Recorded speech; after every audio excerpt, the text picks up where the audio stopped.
Hello and good morning. I'm Jamey from Stonemaier Games, and I am happy to be here today. Today is Wednesday, October 9th, 2024, and I'm here for the next hour to answer your questions, to talk about a few topics related to Stonemaier Games, and to talk about just gaming in general and some other related topics. Hey, Chad. Hey, Nathan. Thanks for joining me today. I've had an unusual couple of days. It was not a normal weekend for me. I have a group of friends who every year they take a long weekend and they just go do nerdy and geek stuff, including playing a lot of games for a weekend. Over the last few years, they've done it in Branson, Missouri, which is kind of a vacation town in a way. So we had this big house and we just did a lot of fun activities in this house that I'll talk about today. So among them, I'll mention some of the things that we did. So, for example, one of the people kind of host these events at this weekend. So there was an event that someone hosted. Usually, it's around 1 to 2 hours, where this person created a bunch of escape rooms that were Batman themed.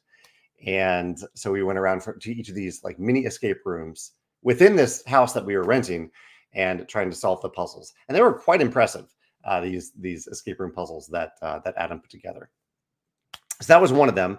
One of the other real standouts of the weekend was it was an easy bake oven Great British Bake Off. So some friends found a bunch of easy bake ovens, which are these ovens that kids can use to kind of cook or kind of bake. And we paired up in teams of two and had to create something in the easy bake oven.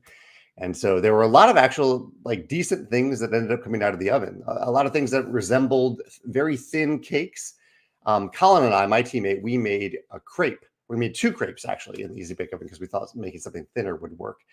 And we also had to decorate something unrelated to the easy bake oven. We had all these other supplies that we could decorate something. So that's the kind of activity that we were doing this weekend, having a great time doing it. I'll talk about the event that we ran in a moment. Carlos has a question about Essen. He says, do you have goals to gauge success at Essen Spiel? Have these goals changed since Stonemaier Games returned to Essen? So we've had a booth at Essen, a shared booth with Inside Up Games for the last 2 years. And I think that's the only time that we've really been to Essen. We've previously been represented by some of our localization partners like Forland and Matago. But yeah, we've had an actual booth present for Stonemaier Games for the last 2 years. And really our goal is to welcome people into Stonemaier Games. That's our main goal. So if we welcome someone who already knows our games, if we welcome someone who doesn't know our games, if we welcome someone who wants to know something about a new game or wants to know how to play or wants to buy one of our games, any of those ways of welcoming someone into the Stonemaier Games world is considered a success in my opinion. That is tough to measure. There are ways that we can look at sales or look at the number of people who came to the booth, but for the most part, it's anecdotal. That people seem to have a good time. That people seem to feel welcomed when they came to our booth, and that is the early reports that I have back from Essen. And if anyone watching this or anyone in the future wants to let me know if that's how they felt while stopping by the Stonemaier booth, I would love to hear about that feedback. Hopefully, you had the chance to meet some of our amazing demo team members and or Dave and Alex, my coworkers who were there. Robbie says, you have an awesome t-shirt collection. Thank you, Robbie. What would you say is your favorite? Oh, I have lots of favorite t-shirts. I would say in general, Robbie, my favorite thing about a t-shirt is when the material is nice and when it's a nice fitted shirt. That's the number. The printing on the shirt matters less to me than the shirt itself, the material feeling nice and that it's a good fit. So I have a lot of shirts, including this one that I love that fit that category. So the event that we ran at this gaming nerd geeky weekend that we were just at, Megan and I hosted a lunch where, and you can see this photos on Instagram, I posted today, where we had a bunch of games, tabletop games that are food themed. Games like charcuterie, abandon all artichokes, bag of chips, New York slice. What are the other ones here? I'll pull up the remaining ones. Sushi Go, nice buns. I'm almost there. Let me look at my photo. What were the other two? Nice buns, point salad, and Sunday split. So we had all these games that were food themed, and we also served the food based on those games. So someone could come and get a slice of pizza and play New York Slice. So they could really, people just got a plate of all the different foods. And some people didn't even quite realize what the connection was until they went from game to game and realized, oh, wait, all this food that I've been eating is themed after the games that I'm playing. These are all relatively shorter, lighter games, the games that are easier to teach, because we were hoping that people would have the ability or the option to play more than one game, which people did. And people seem to have a lot of fun with them. I would say that maybe the hits were Abandon All Artichokes, Point Salad, and Bag of Chips were maybe the three that were the best received out of the games that we played there. But that was a lot of fun. A lot of fun. Really, all these games, you could get all of these games for probably around $100 total. I already owned some of them, and then I bought a few more of them. And the food wasn't all that expensive too. So if you ever wanted to do a gaming afternoon like this, it would not probably cost all that much to do, especially if everyone contributes a little bit. And then everyone could even walk away with one of the games that they enjoyed the most. Monkey Islander says, any surprises from Essen Spiel? I wasn't there myself, so all I've heard so far are a few quick reports from my coworkers about things going largely well, which is great to hear. So no surprises there as far as I know. Surprises are going to be the types of things that people who were there mentioned to me, and I don't have anything that comes off the top of my head, but anyone who wants to mention that, anyone who was at Essen Spiel and they were maybe caught off guard by a company or a game in a good way, feel free to mention it in the comments here. I'm happy to highlight it. I'm sorry, I'm not showing the questions yet. Here's one. I'll show one. Chad says, what are your favorite ways to end a cooperative game other than the generic run out of health? Actually, I wouldn't disregard run out of health. I think that's a legitimate way of saying of reaching an end game state in the game, especially if it's a character-driven game. I think running out of health or time or energy or stamina, I think those are all, or sanity. Some games have sanity. I think that's all. I wouldn't call that generic. Actually, I would say that's a legitimately good way to end a cooperative game. This is something I thought about a lot while designing Vantage, and a little bit while designing Smitten. And Smitten, when the deck of cards runs out, the game is over. And I think that's a pretty good way to do it. It's something that you can physically see as you get closer to the end of the game. If you want to, you can count out the number of cards left to see exactly how much time you have, essentially, before that happens. And actually, in Smitten, it's not just when the deck of cards runs out; it's just when all cards are exhausted, because you have to end up placing all cards on the table. So I think that can work well. I think it really depends on the game, Chad. Some of my favorite cooperative games are those with a player-driven puzzle to them. Games like The Mind or Just One or Blob Party.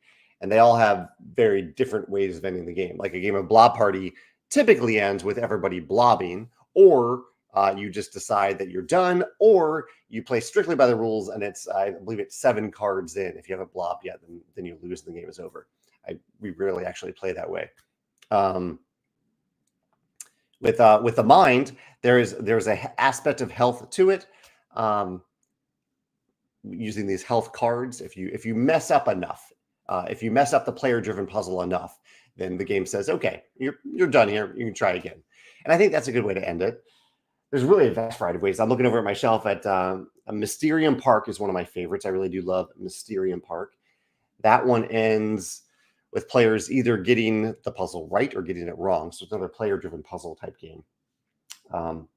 There are cooperative, like the two sets of cooperative games are cooperative games with where you're playing against the AI, a struggle against the AI, and cooperative games with a player-driven puzzle. I generally gravitate towards player-driven puzzle. Against the AI often is related to health or sanity or morale or time, things like that. Julio says, a couple of my wife's friends invited us to a pumpkin carving contest soon. Do any of you have any good ideas I can try to carve? I haven't carved a pumpkin in a long time, so I don't have any ideas off the top of my head, but I would say my initial recommendation is to think of something beyond a face. There's a lot of other interesting things I think that you can put on pumpkins. Every year I see a few of them on Instagram or somewhere on social media where someone does something other than a face and it works really, really well. But I don't know any off the top of my head.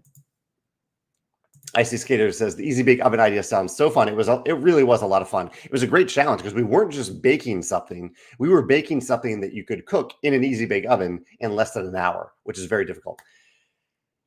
We do cooking challenge. The Icy Skater says we do cooking challenge on game days, usually once a month. Last weekend we did an amuse-bouche competition. That was super fun. That's really cool to combine gaming with a little cooking competition. Sounds a little bit like our cookbook club, where we pick a cookbook and everyone cooks a recipe from that cookbook, which I really enjoy. Luke says, is there a frog legs game? There is a game called Bullfrogs. And there is the Frogs in Space game that I'm blanking on the name of right now. But there are at least 2 games that are based on frogs that you could serve frog legs with. Ben says, I've always wanted to play Sushi Go with real sushi. Hilda says, I'd pair charcuterie and viticulture for games and matching foodie theme. I like that. Viticulture did actually hit the table over this gaming weekend, too. It was probably the longest game played. That and Daybreak were the longer games played. But Viticulture was a little long for the gaming event because I figured that would be the only game that people would play if they played Viticulture. Some of the other games that I played over the weekend, played a lot of games. I did a Bloomborough draft, one of the Magic the Gathering sets from this year. I played Space Base 3 times, a lot of Space Base. Played New York Slice, Bag of Chips, Point Salad, Forest Shuffle. I played twice. I love Forest Shuffle. It's so good. Space Base too. All these games I love. Bag of Chips I want to play again. I really love that one. Cat in the Box, and we played a lot of pickleball too. This building that we rented, this house that we rented, had a tennis court that we kind of converted to a pickleball court. Because we were really excited to play pickleball there. And we had a great time doing that. We pretty much every day we spent between 30 minutes and an hour getting some good activity outside on the pickleball court. Garrett says, have you had a chance to meet Mitchell in person or play a game with him in person or virtually? He was such a great host on your recent video and seems like a great guy. I'm looking forward to part 2. So Garrett is referring to my Sunday video from this past weekend with Mitchell Whitfield, where we talked about Mitchell basically posed questions like, why don't every games have X? Why don't every games have reference cards, player aids? Why doesn't every game have a great insert? Questions like that. And I answered from a game designer and publisher side to honestly answer those questions in a non-rhetorical way to say, this is why a game might not have an insert, or why we might consider different types of inserts for games. This is why a game may or may not have a reference guide or a player aid or a tutorial, things like that. So it was a really great conversation. I'm glad you enjoyed it, Garrett. I have not met Mitchell in person that I can recall, no, but I'm hoping to meet him someday, hang out. I think he will be a lot of fun to play some games with. Maybe he'll come to Geekway some year. But yeah, I'm looking forward to part 2 too. We tend to talk a lot when I talk with Mitchell. So the video went on much longer than a normal video. So we cut it in half and did part 1 for 4 different topics this past Sunday. And then we'll do part 2, which is already filmed. That'll be this coming Sunday, I believe. Chris mentioned that deck timers are great for me for co-op games. I'd love to see a co-op with a time track. Perhaps there's one I'm aware of. Is there a co-op game with a time track? They're probably, Time Stories. Time Stories does have a time track. Yeah, actually, that's at least the one with a time track. Let the players jump ahead for strong actions, but limit their total time.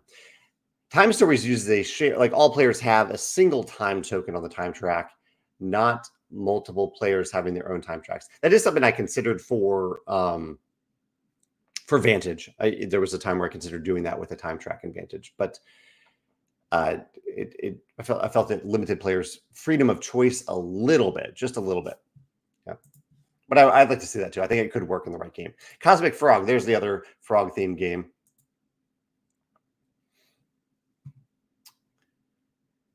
So William has a suggestion for the pumpkin, where he says you can carve a Pokemon, either a popular Pokemon or a spooky ghost Pokemon. I can see that working well. In fact, that's a neat way to think of it. Look at the orange Pokemon and pick one of them, or pick something that's orange that isn't a face and carve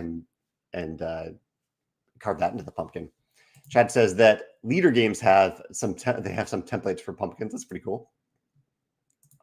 Danette says, do you log your plays on any app like BG Stats or even Board Game Geek? Or I'll mention the Stonemaier Scores app, which doesn't actually it saves scores on it. So we have a scoring app just for Stonemaier Games if people ever want to use that for our games. It's free. It's on Android and iOS. And no, I don't. The score of my games is not something that I am generally interested in, unless it's something written down on a score pad. And then every now and then I look to see, oh, I scored this last game. I hope I score better this game. That sort of thing.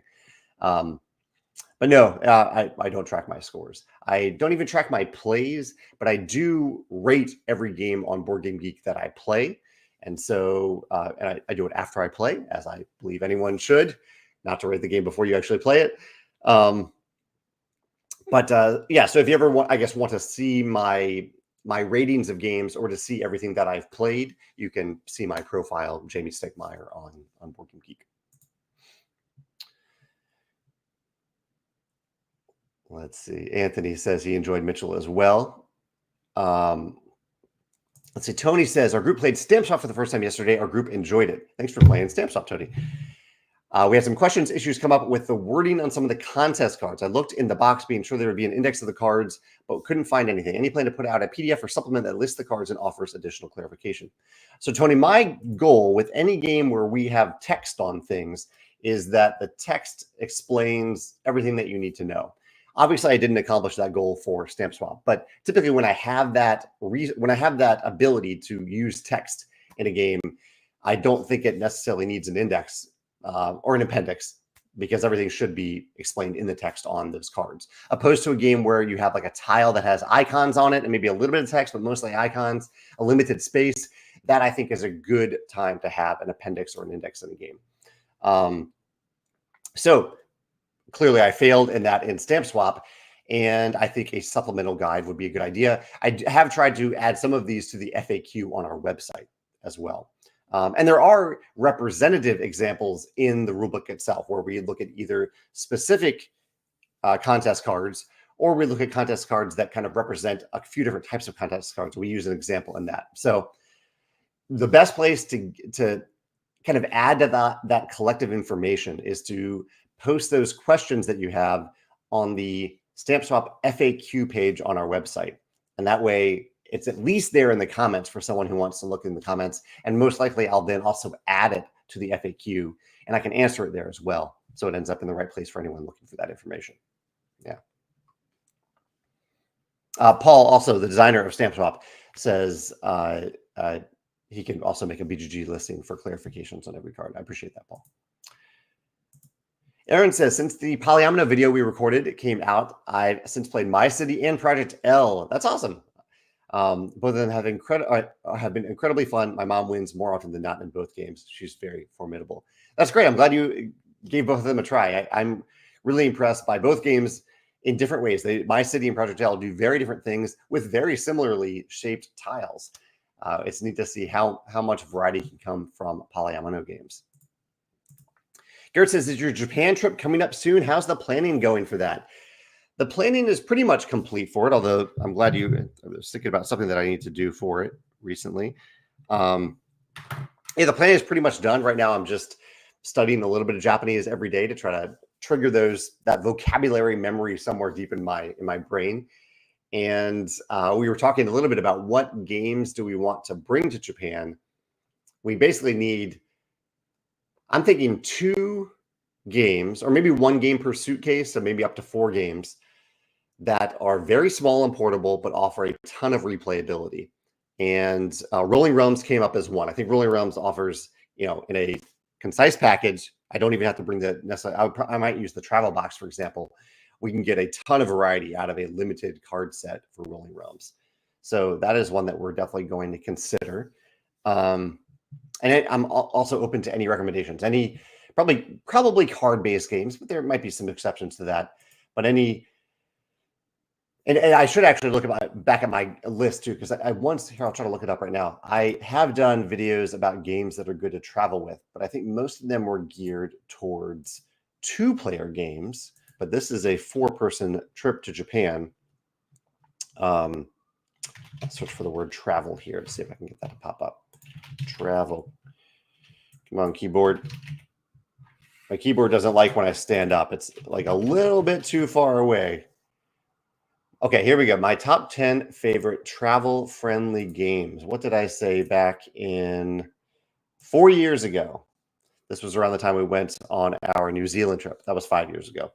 So at the time I said The Crew, Fantasy Realms, Cartographers, The Mind, Shards of Infinity, Sushi Go, Love Letter, Tussie Mussy, Hierarchy, and Legacy of Dragonhall. So many of those geared towards 2 players. Looking back at that, Fantasy Realms does have a lot of replayability. So that's one that we could consider. I wonder if I could actually pack Red Rising. I wonder if that could work as well. We could probably get that down to a pretty small package. The Crew. So honestly, I was hoping that the Lord of the Rings, the Middle Earth version of The Crew, would be available, but apparently it's not coming out till next year, so we couldn't choose that one. I've probably already played out The Crew, so we wouldn't bring that one. But yeah, I'm open to any other recommendations there. Ray says he has a movie media recommendation for this time leading up to Halloween.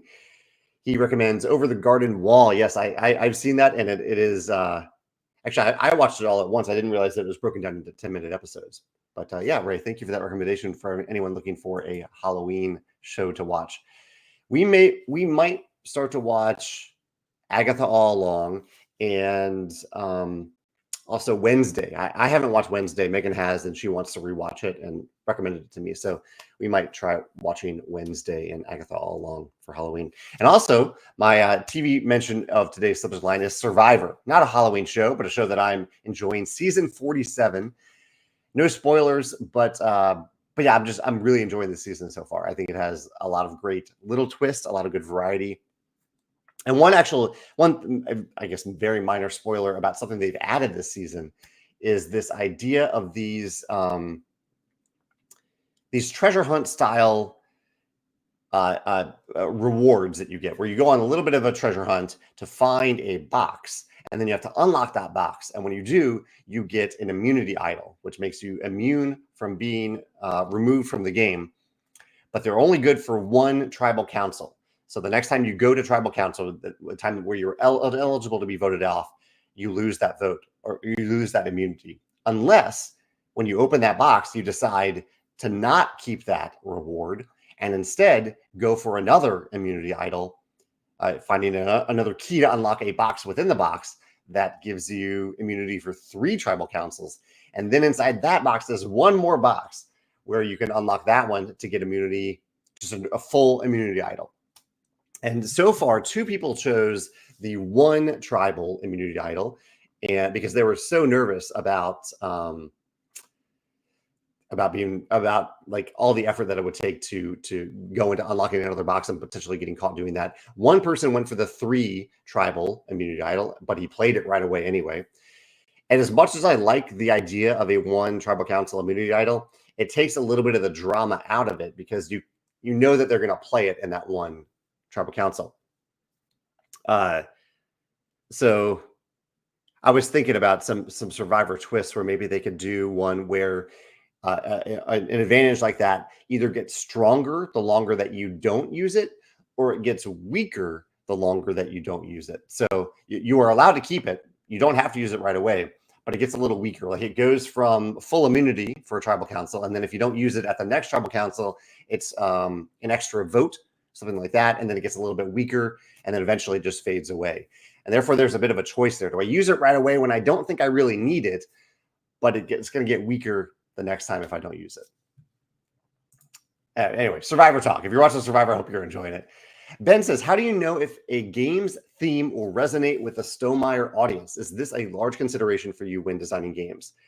So the theme of a game is absolutely a large consideration.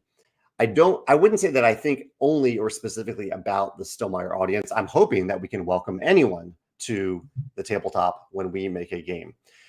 That doesn't necessarily say that every game we make is for everyone, but I just want to say that I don't only think of like the people who subscribe to our newsletter when I think about designing a game. But yeah, I am always thinking about the marketability of a game, and that factors in the gameplay, it factors in the components, the theme of the game, the art for the game. Every element of the game is part of the marketing of a game, and the marketability of a game.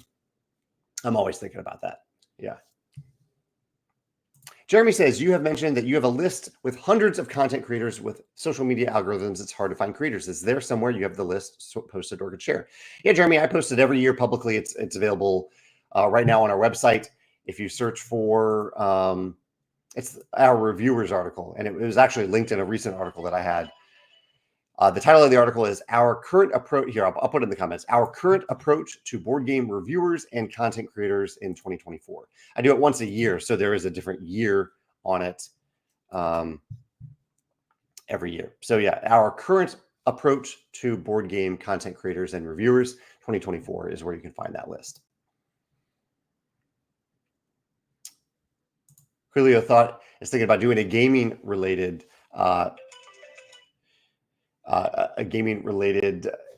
pumpkin using one of the expeditions cards. That could be pretty cool. Yeah, let me know if you end up doing that. So Fairly Odd Parent says, when traveling, I think is the question I was asking here, is we play roll and write games on tablets and bring the dice only. Cartographers has a random map generator that makes it different each time, but a screenshot of any R&R game works great. I can see that working well, and I love cartographers. I'm just wondering if in a 2-week trip, we would get a little tired of cartographers. I'm trying to think of games that if we played it almost every night, that we wouldn't get tired of it. And that's tough to do. That is very tough to do. One option I thought of is Forest Shuffle, which I really love. Like I did not get bored of Forest Shuffle playing it multiple times this past weekend, and it doesn't take up much space. And I can get the expansion for Forest Shuffle, and that would be new for all of us to play with. So that Forest Shuffle might be one that I consider for it with the expansion. I'm going to make a note to myself to buy the expansion, because either way, I would like to have the expansion for Forest Shuffle. Garrett mentions Cat in the Box. I did play Cat in the Box this past weekend. I love Cat in the Box. That is one also that I wonder if we would get like, as much as I love a game, I think it's tough to find a game where you really could play it every night or every other night and still be endlessly amused by it. I think that's really tough to do. Jeremy has a recommendation for TN Games. It's a new content creator I found. You know, I don't think I know TN Games. I'll look up that real quick. TN Games. TN Games. Let's see who this is, or if I already follow. No, I think this is new. Awesome. Thank you for the recommendation. Cool. Yeah, TN Games on Facebook or on YouTube. Thanks for that recommendation, Jeremy. Here's TN Games for anyone who wants to see how to spell it.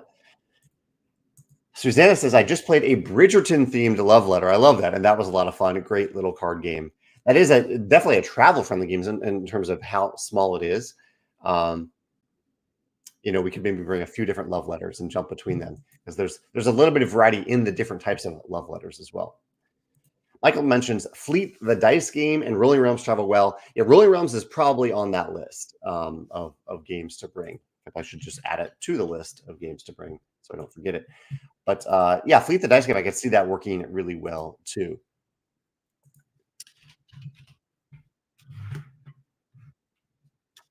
I'm typing a little bit on the fly here. Let's see, Japan trip. Here we go. I have a big Google Doc for this one. Yeah, thanks for those recommendations so far. Dawson mentions Veil of Eternity. Yeah, that's a pretty small package. I think that could work. And we could, for any of these games, we could get it down to a smaller box than the box that it came in. Bloody Inn, I haven't played. Forest Shuffle, I love. Yeah. Veil of Eternity. Okay, a few people mentioned Veil of Eternity. I could see that probably giving it enough replayability to last that trip. There's a lot of great combos in Veil of Eternity that lead to that replayability. Yeah, it's kind of a new a level of replayability where it's not just replayability over years and years, but replayable every night. I need to maybe continue to make a list of this, because this could be a good video topic too. Veil of Eternity. So replayability, like rapid replayability. It's kind of the idea. Rapid replayability. I haven't done Bloody End though. Yeah. Joshua says, I love when Survivor makes fun twists like this, but they unfortunately depend on the cast for the season to see their full potential. In a lot of ways, each season hinders on how good the cast is. And fortunately, in my opinion, I think the cast I think casting in Survivor in general is really good, but I think in the new era, ever since season 40, I think it's been really, really good. Doesn't mean that everyone is the best player, but I think there have just been some really interesting people on Survivor in the last 7 seasons. I need to make this note on Japan trip. Things to bring. Here we go. Actually, no, I have a note here. I'll put it on the spreadsheet afterward. You all don't have to watch me type onto a Google Doc. Tim says, which places in Japan are you visiting on your trip? I'm going for a few days in November and then again for skiing in February. Going a lot, Tim. That's awesome. We're going to spend a few days in Kyoto, the place that I know the best because I studied abroad there. Then we're going to go to Kanazawa for 2 days, which, as it turns out, another content creator, Board Game Garden, Jenna, and her partner are going to Kanazawa in the very near future. So I'm hoping to get some tips from them after they go. And then we're going to Nagano for a little resort town that's right near Nagano to stay in some traditional inns and go to some onsen. And then we'll end the trip in Tokyo. We're actually going to fly in and out of Tokyo. Yeah. Really looking forward to that. And we're going to do probably some day trips to Yokohama, which is near Tokyo, and to Nara, which is near Kyoto. Where are you going, Tim, while you're there? Let's see. Luke mentions the Isle of Cats flip and write. I could see that. I mean, Isle of Cats does have a lot of replayability, so I could see that working well. That's one that I have not played. Dawson mentions White Castle. There is a lot of White Castle in a small package, and that is Japan themed. I do want to play White Castle multiple times. I played it like 2 or 3 times so far. Would I want to play it every night? I don't know, but worth adding to the list, and probably worth on the list having a few games like that are a little bit meatier, and maybe a few that are really just casual. If we're a little, there are going to be days where we just want to chill at the end of the day, and that might involve a game. It might not involve a game. We might end up not playing all that much at all. Maybe we're going out every night. I don't know. Well, I just like having the option. Flo also mentions White Castle. Okay, I like that. Joshua mentioned some of the button shy games like Sprawlopolis. There probably is. Yeah, what do you think is the most replayable button shy game? For me, I really love, I'm looking over at my collection. I love the game Hierarchy. It is my favorite game from Button Shy. I love the game, but it only plays 2 players. It doesn't work with high player counts, unfortunately. Ray mentions Splendor Duel. I have played it. I don't own a copy, but again, it's a 2-player only game, which maybe could apply. But we're gonna have 4 people there total. So I'd like games that where anyone could participate if they want to. Rogue also seconds TN Games. Susan is great. That's great, Rogue. Yeah, I just subscribed to it, so I'm looking forward to checking out more from TN Games. Mark says, a game from Japan that I'm enjoying recently is a card game called Nanatori Dori. It's also playable on Board Game Arena if I want to try it.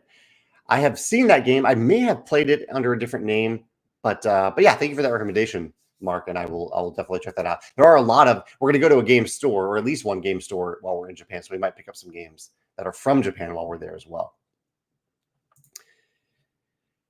Fairly Odd Parent mentions you can play Railroad Inc. Welcome to Rolling Realms. Yeah, I am going to mention Rolling Realms. Bravo, Quicks, Tuck Off, Dungeons, Dice, and Danger, and Isle of Cats Explore and Draw, all on a tablet, just brings dice and cards.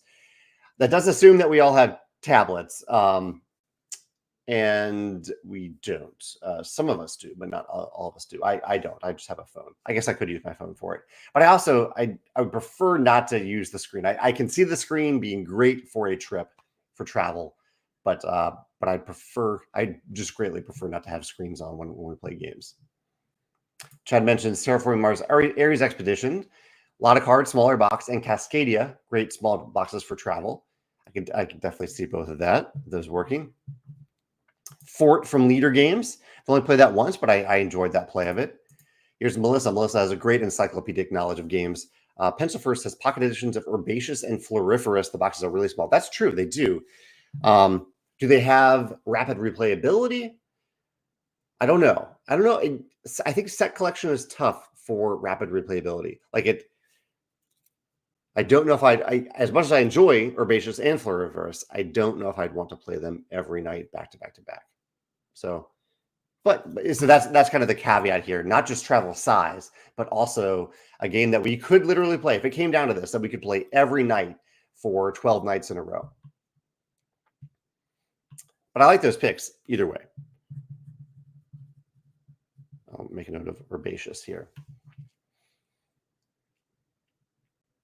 Nate says that he's getting used to dad life. Congratulations, Nate, on the little boy, Crosby. He's a week old. That's wonderful. I hope the whole family is doing well there, Nate. Arin says, in the last trip, we played Azul and Harmonies nearly every day and night. That's interesting. Harmonies, I can maybe see that happening with Harmonies. That's pretty close. I wrote down herbaceous again. Harmonies. I like that pick.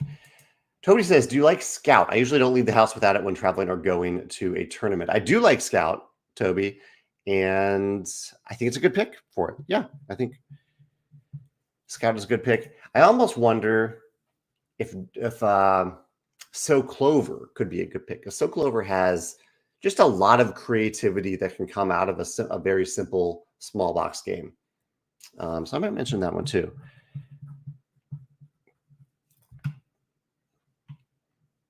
Krista says, when I travel, I try to bring games with themes settings similar to where I'm going. I like that. If I were going to Japan, I do have a list of Japan-themed games.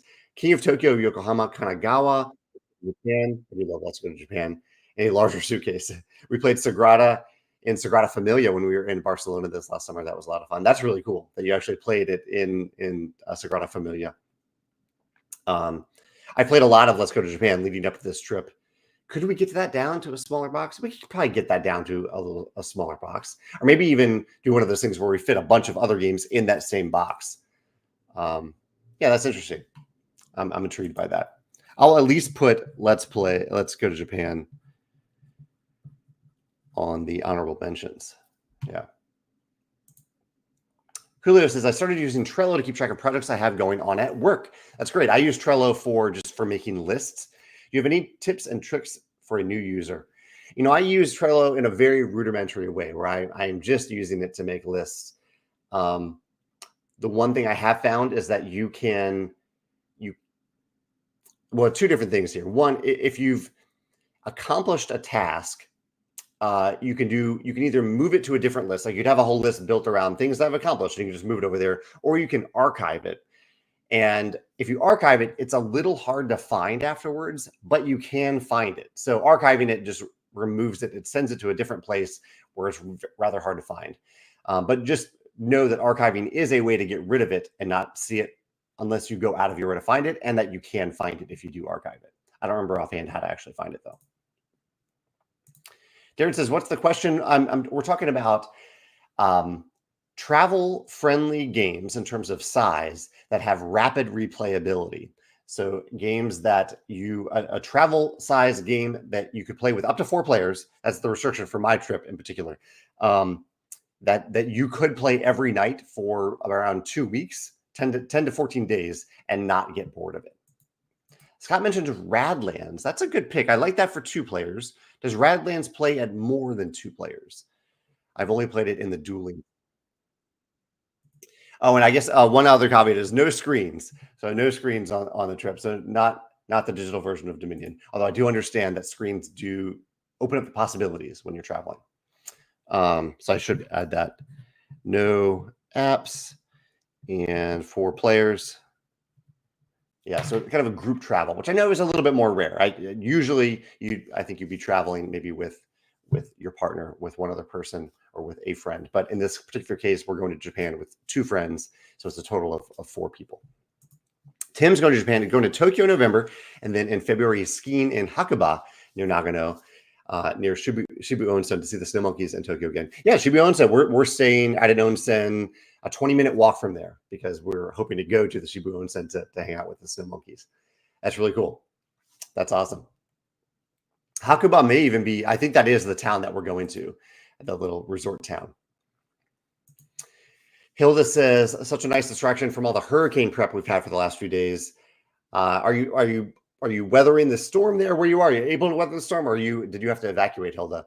Hilda says, what's everyone reading these days? Yeah, let us know in the comments what you are reading.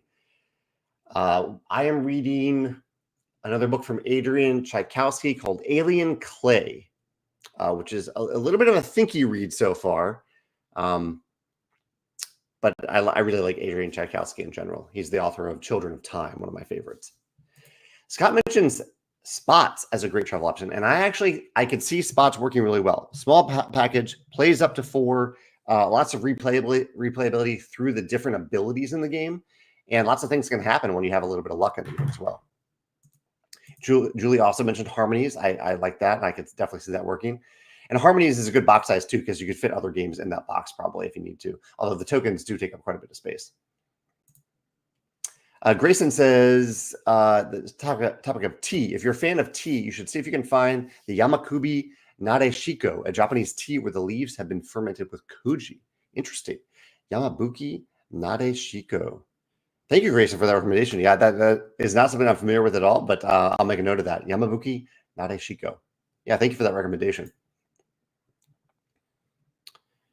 Luke says we should buy some small Japanese games over there. Yeah, we're going to go to a game store in Tokyo called Yellow Submarine. I think it's one of the more famous game stores there. We're actually visiting our localization partner, Arclight, which is they're right near Yellow Submarine. So we're going to do both. Hanabi and Ikebana are great games for replayability in small packaging. I could definitely see that. Valerie likes the small version of Pandemic, Jaipur, and any card games like Here to Slay, Unstable Unicorn, etc. I could definitely see those working well as well for travel. Jaipur, does that play more than 2 players? I think I've only played it with 2 players. Ben says Things and Rings for a travel game. That one is that's a thinker right there. But I guess you can scale back the number of rings if you want a less brain overwhelming night. Ruby mentions Fantasy Realms. Yeah, I do need to add Fantasy Realms because that is one that it just has a lot of replayability. And I had the expansion too, so that works well. Tim says, for Let's Go to Japan, I made a photocopy of the turn tracker, which is the only non-folding component of Let's Go to Japan, and fit it all in one of the expansion size boxes from Stonemaier, maybe Ruling Realms. That's cool. That's impressive. Yeah, so you just took a photo of it. Yeah, I like that. That's clever. Citadels, Julie mentioned. Citadels might be a packable, replayable game.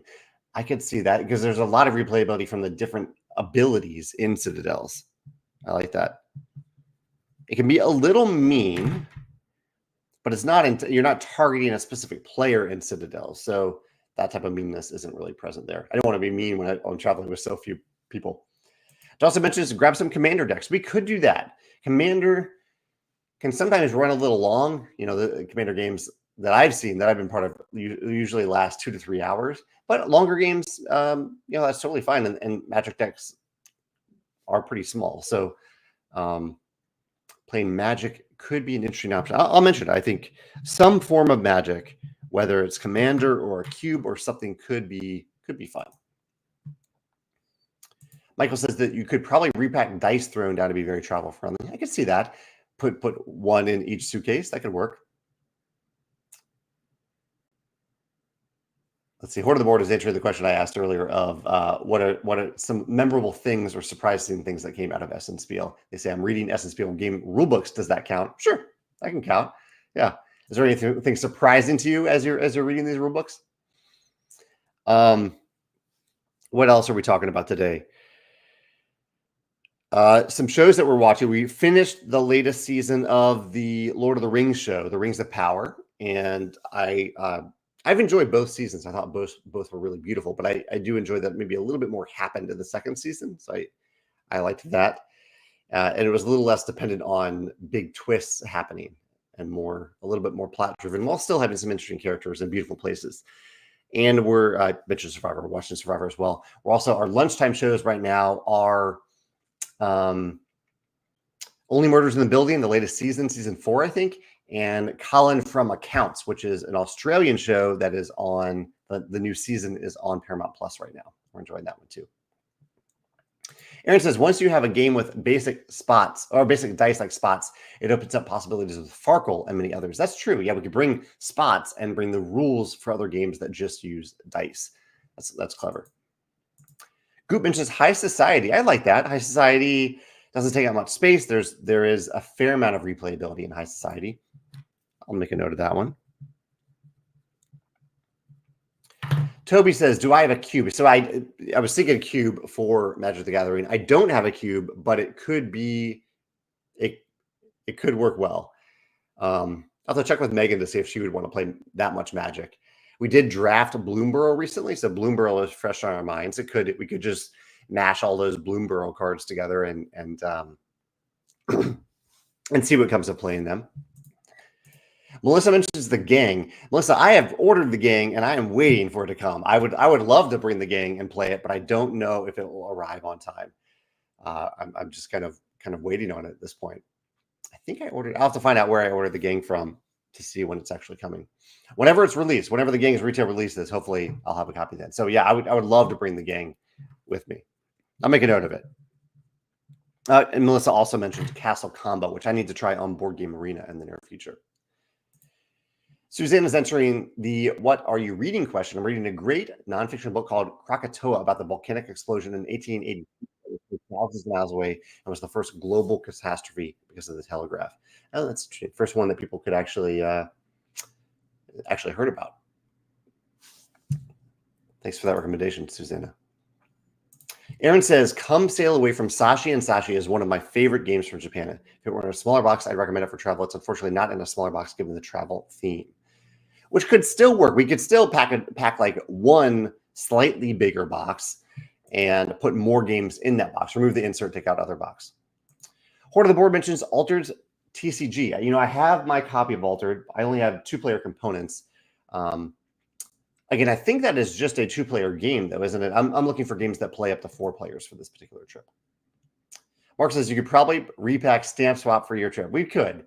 The player mats are pretty big. That was the constraint in the size of Stamp Swap.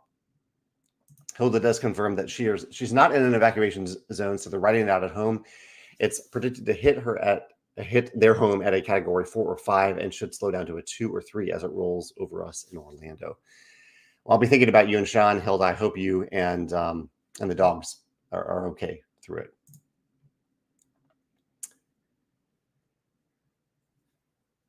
Let's see. Yeah,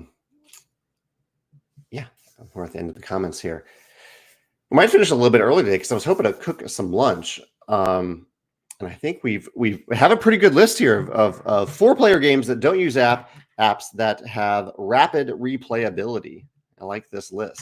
So I might make this list just for fun and keep looking at some other games that could fit it. And I need to go buy that Forest Shuffle expansion. But yeah, thank you all for joining me for today's chat. Let's make it a little bit truncated today so I can go cook a little bit of lunch. But yeah, thank you for joining me. Thank you for these answers to the questions. And for anyone who's in that hurricane zone, I hope you are safe and that you and the people around you. Oh, I'm sorry. Helen did ask chocolate of the day. But yeah, I hope that everyone in the hurricane's path are safe. My chocolate of the day, you know, we had a Harry Potter themed room party at this weekend of gaming and geeky stuff, which was delightful.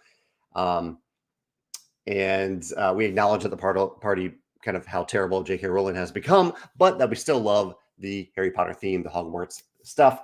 And so a friend brought these chocolates, Halloween chocolates that tell you what house that you're in once you open the chocolate, little Hershey's chocolates. And I'm House Slytherin, and I actually opened. The only one I opened was a House Slytherin chocolate, so that kind of reaffirmed it for me. But yeah. Actually, Edward mentions Far Away. I could see that working as well.